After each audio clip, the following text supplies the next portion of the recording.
परिवार की बात है, परिवार में कहा है। सीएम साहब भले ही घर की बात कहकर हरक सिंह रावत के इस्तीफे से मची हलचल को कम करने की कोशिश कर रहे हों, लेकिन सच्चाई यही है कि बात अभी तक बन नहीं पाई है, क्योंकि मुख्यमंत्री पुष्कर सिंह धामी का दावा भले ही मिल बैठकर मुद्दा सुलझाने का हो, लेकिन अब तक नाराज हरक सिंह रावत से उनकी बात तक नहीं हो पाई है।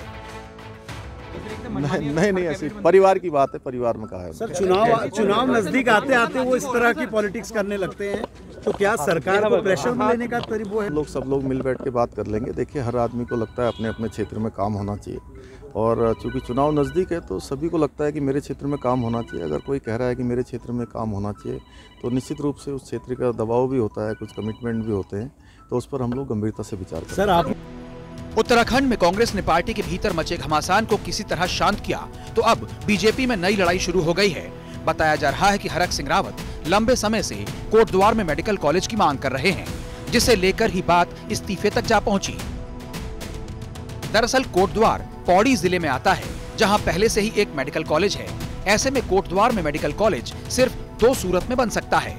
पहला ये कि कोटद्वार को नया जिला बनाया जाए, या राज्य सरकार अपने बजट से मेडिकल कॉलेज का निर्माण करे। चुनावी माहौल को देखते हुए राज्य सरकार ने मेडिकल कॉलेज के लिए बजट को मंजूरी भी दे दी। मेडिकल कॉलेज के बारे में भी काफ़ी चर्चा हुई है, जो उनका मेडिकल कॉलेज है कोटद्वार का, और हमने कल ही उसकी स्वीकृति दे दी है कि 5 करोड़ रुपए उस कॉलेज के लिए जो है अब मुक्त कराए जाएंगे।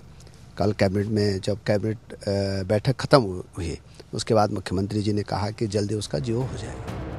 लेकिन कम राशि को लेकर हरक सिंह रावत की नाराजगी इस्तीफे तक पहुंच गई। हालांकि अब सूबे के स्वास्थ्य मंत्री हरक सिंह रावत को मनाने के लिए पूरे सम्मान की बात कह रहे हैं। ये उनका व्यक्तिगत मामला है कि वो क्या करेंगे, लेकिन राज्य में भारतीय जनता पार्टी को उनकी जरूरत है और राज्य को भी उनकी जरूरत है, और वो हमारे एक अच्छे नेता है। चुनावी माहौल में बड़े नेता के इस्तीफे ने उत्तराखंड बीजेपी का सियासी ताप बढ़ा दिया है। चर्चा ये है कि देर रात खुद गृह मंत्री अमित शाह ने हरक सिंह रावत से बात की। हालांकि इस उठापटक के बीच हरक सिंह रावत ने चुप्पी साध रखी है, और कांग्रेस को इस बहाने बीजेपी सरकार पर हमले का मौका मिल गया। जिस सरकार में मंत्री की बातों को नहीं सुना जा रहा हो, जिस सरकार में मंत्री के कहने पर विकास कार्यों को अमलीय जामा नहीं पहनाया जा रहा हो, उस सरकार द्वारा प्रदेश के लोगों की जो आवश्यकताएं हैं या जो वादे सरकार ने किए हैं, वो कब पूरे होंगे, कैसे पूरे होंगे।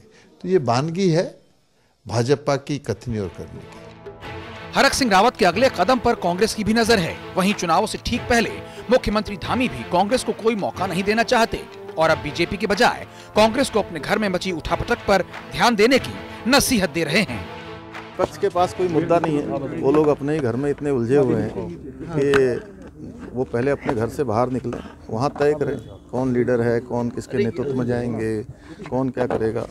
वहाँ पर अलग अलग तरीके की चीज़ें चल रही हैं। आज हैं रावत जी इतने सीनियर हैं, वो कह रहे हैं मुझे बनाओ, लेकिन वो पार्टी वाले बना नहीं रहे, उनको आगे कर नहीं रहे, तो उनकी व्यथा भी बड़ी हमको ख़राब लगती है कि भाई अगर रावत जी के साथ भी इस तरह का वहाँ पर हो रहा है। उत्तराखंड में चुनावों से पहले दिग्गजों के दांव कांग्रेस और बीजेपी दोनों की चिंता बढ़ा रहे हैं। पहले हरीश रावत ने कांग्रेस में हलचल बढ़ाई, अब हरक सिंह बीजेपी के सामने नया संकट लेकर आए हैं। देहरादून से दिलीप सिंह राठौड़ के साथ आज तक ब्यूरो।